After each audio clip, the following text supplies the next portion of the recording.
Once again, I don't have a funny bit to open this podcast up with, so we'll just get right into it. How about?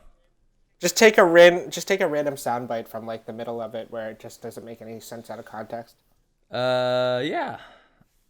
I'll do this one right now. Boop. Ha ha ha ha! What a funny out of context clip that was. What? I'm just gonna leave it silent. That had more cheese than a double quarter pounder. Okay, what? Previously on Final Space. Well, previously on TERA CON PRIME TIME. Tiny little Lord Commander, and I got some powers over here. Please don't step on me, Bolo. Oh, God. No. Why did I just think of Bolo feet pics? Please don't tell me you're gonna put... Welcome to another episode of TERA CON PRIME TIME. We are reviewing Final Space, Season 3, Episode 6. Change is gonna come, right? It's called Change is gonna come? Yep. And change came indeed. Yeah. Jeez. Besides this babbling fool over here, I'm your host, Jeremy. I am your babbling fool, Josh. And, Josh, I did not feel this episode. Really? Yeah, I mean, okay, so Season 3, Episode 6, I'm going to give it a 6. Really? I am. Yeah, just because I think there were a lot of strong moments in it. Mainly the rescuing Quinn, as it were, in the sense of, finding a way to make her Nightfall, apparently, and then Ash meeting Invictus. This whole Tribor plot line just was super distracting and didn't really pay off anything. I think if you cut that out of the episode, I think it actually would have been a stronger episode. Just because all the payoff was seeing Tribor and Quattro, TriSquats, flying in space on magical bunnies, and then Talk to the dead. Yeah, talk to the dead and just be like, the punchline is, you are the progeny or protector or whatever, and then, okay, which one of us? Yes. I don't know. I know Tribor is supposed to be the comedic relief. I don't think this fit in the episode all too well. It kind of feels shoehorned in. I think if you cut that out and, let's just say that was 4 minutes worth of content. Mm-hmm. If we had 4 more minutes of exploring Ash with Invictus or, countdown to save Quinn, as it were, I think we would have had a lot stronger of an episode. I just did not care for this Tribor plotline, and I think it really brought it down for me, which is why I'm giving it a 6. Ah, I see. What are your thoughts on the episode, sir? So I was going to actually give it a 7 or 8 because of the same reason, because the whole Tribor mood switch, because we had the Rescue Quinn mission, which was pretty serious on its own, and everybody was pretty invested in that, and then Ash is on her own, facing Invictus by herself, and those are two pretty heavy things. Like, we've had episodes building up to Quinn's poisoning, and people were thinking, oh my god, is she gonna die? Yeah, so it was 2 serious stories, and then you got Tribor and Quattro just dorking around space, fighting mantis people on red bunnies, and talking to the dead. Like you said earlier, it definitely took you out of the mood. And the time really could have been spent more on the 2 main plots, like the whole Ash and the whole Quinn situation. So I'm going to give it, between a 7 and an 8 out of 10. Yeah, it just seems pretty weird coming from such a strong episode with episode 5, like we are able to, slow it down. It became that episodic show that we fell in love with. There was pretty much just one storyline going through. Yeah, 5 gave me season 1 vibes. Yeah, exactly. And then we had to go immediately back into this, dancing around all these different plot points in order to make sure, all the chess pieces are in place for the season. And I don't know. I just feel like that could have just been a I feel like if it was just, I don't know, it's a little weird because, like you said earlier, we had the previously on Final Space, which, did we have that in episode 5? We did not. So that's why I'm a little confused by this episode, because up until this point, I guess, we had a couple of, at least episode 1, we had a previously on Final Space, just because, we hadn't been in the Final Space universe in a while, so it made sense. And then randomly, I guess, in episode 6, we get a previously on Final Space. It's like, but we were just here. We know what just happened. And so I don't think that necessarily worked. I think if this Tribor plot line was just maybe the cold open instead, like just back to back to back to back, maybe that would have been better. It's kind of hard to tell, because then you would have this as the cold open, and then it'd go into the intro, and then you have the rest of the episode to just focus on these other 2 plot points of them trying to save Quinn and Ash being with Invictus. Maybe that would have been a little bit differently paced. Maybe it would have worked a little better. It's kind of hard to tell what network was trying to do with this, just because, like I said, we had this really strong episode in the previous episode. And now it's like, okay, well, now we're back to just these, interwoven, intertangled, tripping over each other plot lines right now. And that kind of took me out of, the whole viewing experience. There was a couple moments where I just kind of like turned my brain off, as it were. It's just like, all right, yeah, this is happening, which I don't want to experience. I want to be excited for the episode, but like, I don't know. It was just this little Tribor plot line. I was just like, all right, Tribor's off doing this stuff again. He was with the team squad. He's not with the team squad. He's with the team squad. He's not with the team squad. He's with the team squad. He's not with the team squad. He's trying on Quinn's clothes. He's shopping at, markets or whatever. It was tangled up like the spaghetti of a cat dad's eye. Oh, gosh.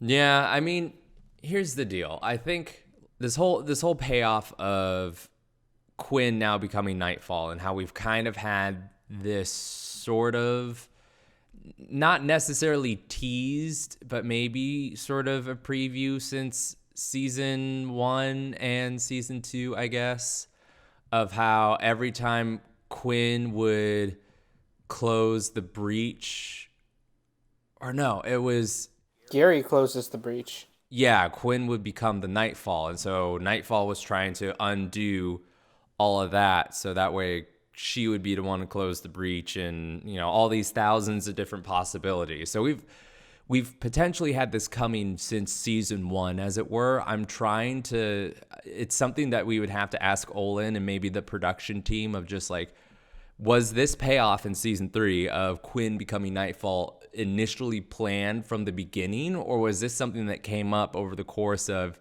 either making this season or previous seasons where, it was going to be the twist, as it were. The twist. Sorry, I pee-popped.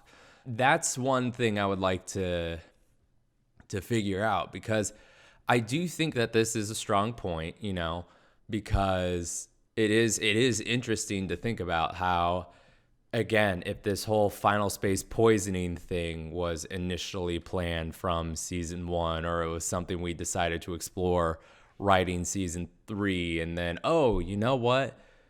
Here's how we can make it so that Quinn becomes Nightfall. She has to get the implant, and, conveniently there's a asteroid nearby that has the right stuff that they need to make Quinn into Nightfall. And that's pretty interesting. Single hot asteroids in your area. Well, it was negative 100 degrees Fahrenheit, I think, Joshua. Single cold asteroids in your area. So yeah, otherwise, there is this kind of moment with Cheryl and Hugh, where, Cheryl kind of admits that she was promiscuous in her past when it came to kind of responsibility, I guess, as it were, and never asking for help. And then she has that moment Really? yeah. Cheryl was a bad mom? What? Yeah, actually. And so just that sort of moment of just being like, I would have to ask for help. Well, how do you do that? Oh, I've never done it before. So you're kind of asking the wrong person. Like, that's kind of a good moment to me. I mean, I'm still indifferent towards Cheryl. I'm kind of waiting to see what happens with her. Yeah, she really hasn't had much to do in these episodes, besides escaping and contacting people. If anything, she's kind of second pilot. When Gary's off doing something else, we've already kind of established that she was an amazing pilot, it seems. But yeah, she's an established pilot, so she's kind of, like I said, just sort of second pilot, as it were, which is fine. That, kind of serves a purpose, so Gary can go off and do other things, and Avocado can go off and find selenium on an asteroid. And yeah, Gary can do A-plot things, and I guess, is it still considered A-plot if they're serving the same purpose? Like the Kato's and Mooncake on the asteroid, is that still part of plot A because it's the Quinn story? Yes, I would say so. Because really, if you wanted to boil it down to, is plot A is escape final space. So even though you do have these little tangents, that's eventually going to connect to, or not really tangents, all these little sort of sidewinding quests, as it were, that's still eventually going to get them out of final space in one piece, hopefully in one piece, rather. Whereas like Ash being off with Invictus, that's kind of a plot B now. But again, I feel like there is another instance in this episode where it's just like, you are putting way too much trust in your son, Avocado. Just grappling onto a asteroid hurtling through space. I need to keep my son safe. Let's zipline to an asteroid. Woo! Yeah, exactly. Like, it's just like, I'm glad they're having these father-son moments. And I guess, if you trust him just because, you can protect your son that way. I mean, I guess, yeah, it's kind of a way of protecting his son, because as long as he's with him, he can hopefully manage to protect him. But I don't know. It just seems a lot safer to have little Kato on board. Yeah, probably would have been a little bit safer not being on a falling apart space rock. Well, there was the really powerful moment of they have to drill into Quinn's skull, and Gary, tells Hugh to, connect their pain receptors together so he can help offload some of the pain that she's experiencing. I think that was a very powerful moment. Why would that exist in medical technology? Like, you have a thing that can help you share the burden of painful conscious surgery. I mean, would you rather experience 100% of the pain yourself, or a reduced, 50% of the pain, if that meant that, somebody else was helping you through that process? Kind of like how in, my first thought is actually Guardians of the Galaxy, where they finally get the stone or whatever, and they just start holding hands and glowing purple, Yeah, it's too much for one person to hold on its own. So that just kind of gave me that vibe. Again, with the animation, just the little yellow lines on his face pulsating. Really good. It looked really good. Once again, animation. This show is so much more pleasing to look at now, so that's good. I'm surprised how many more lines Kevin got this episode. Yeah, I mean, that's another instance of where I think the humor didn't land for me, this whole little Beth thing. I mean... Remember when we did this in season 1? Yeah, exactly. I think trying to make light of a heavy scene like that is fine. I just don't think it paid off for me, personally. And again, I think it's also maybe because his voice sounds just way more... I'm Fred Armisen, kind of doing a character right now. I'm Fred Armisen. Like, what are we going to do, guys? What? And less like a robot. So I think that's also kind of why it takes me out. This whole Ash and Invictus plot line. The big pink elephant in the room. The big pink elephant in the room, the big pink eyeball. The big pink eyeball in space. The big pink eyeball that's able to give Ash Raven a second eyeball. That's also pink for a little moment. Whoa. I mean, her eyes were like... Weren't her eyes pink before? Or her eye was pink? Yeah, when she's trying to use her powers, yeah, they glow. Oh, I meant like her color, like the non-glowing bit. But yeah. But yeah, it looks like, hey, guess what? You got a second eye now. Yeah, you're a fully realized character now. Not only that, you get to go through space demon puberty. Whoa. Yeah. I do like her new design. I like her hair. It's edgy and dark, and I like it. I think, this whole plot line, too, now of her telling the Avocado, like, don't listen to him. You're mind freaked. And now she's being mind freaked, This whole plot line of Gary's going to destroy everything, including your brother. I love that. I love what Invictus called Gary. It's like the fool who died 1,000 deaths.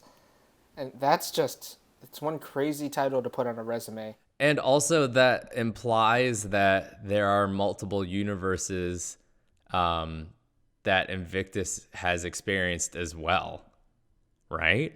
So that means there's thousands of Garys who have tried to stop Invictus before, and I guess we're on the correct timeline where Gary will eventually defeat Invictus. The one timeline that breaks the mold. Man, can you imagine like a multiverse of Quinns trying to get their Gary, but their Gary's dead?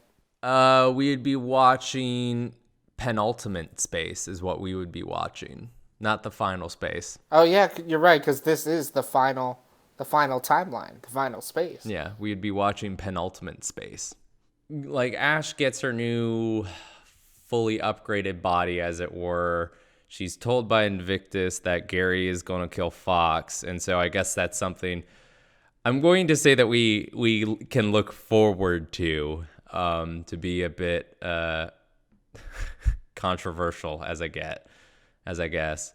With both your eyes, you can look forward to it. Yep, you can look forward to it, to Fox being killed. So I'm looking forward to it.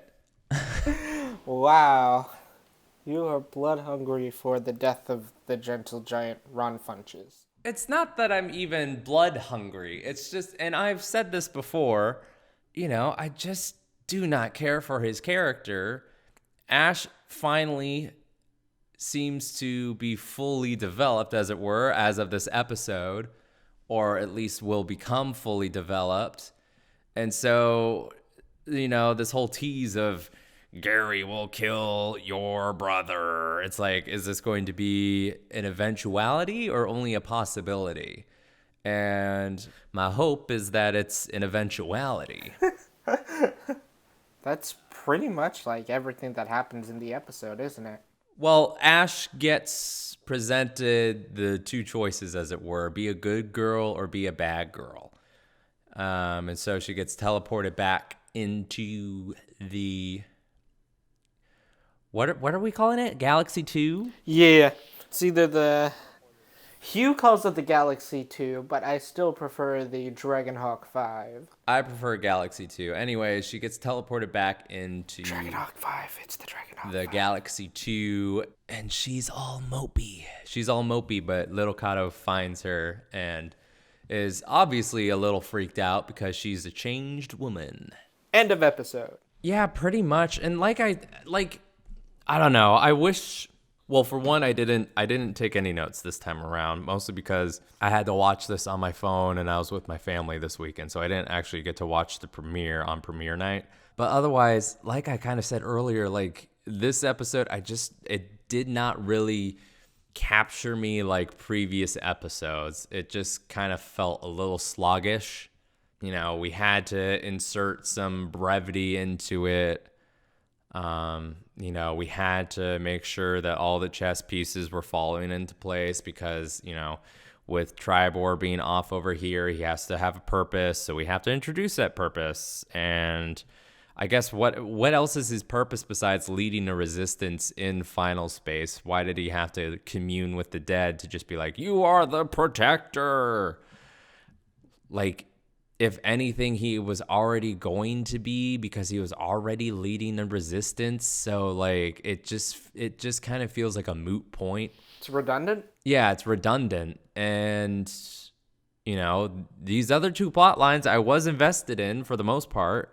But otherwise, yeah, it was an all right episode, and that's just being honest. It was all right. I wasn't too crazy about it, but it hasn't been, the worst episode I've seen so far. So yeah, I'm sticking with a 6 out of 10 cookies. All right. Yeah, I am keeping my judgment to 7 cookies for this week's episode. What have we got hitting us next week? Because it looks like we got a little episode preview. I don't know. What do we have to look forward to? Looks like Gatekeeper and Bolo. We haven't seen Bolo in a bit. That is true. Okay. Looks like he rips his own arm off. Oh, that looks painful. That's me every day trying to live this wretched life of mine. Jeremy. What? Jeremy, do you need to see someone? Yes, I need to see Fox die. You need to see Fox die. I was thinking along the lines of a therapist, you should probably stop ripping your arm off like the 6-armed titans. Nah, it grows back. It's fine. I'm an alien. Oh, gosh. Once again, thank you for joining us for another episode of TERA CON Prime Time. My name was Jeremy. My name was Josh. We will see you for Final Space Season 3, Episode 7. Insert title of episode here. The Chamber of Doubt. And we'll see you on the next episode. Bye-bye. That's my best Markiplier impersonation.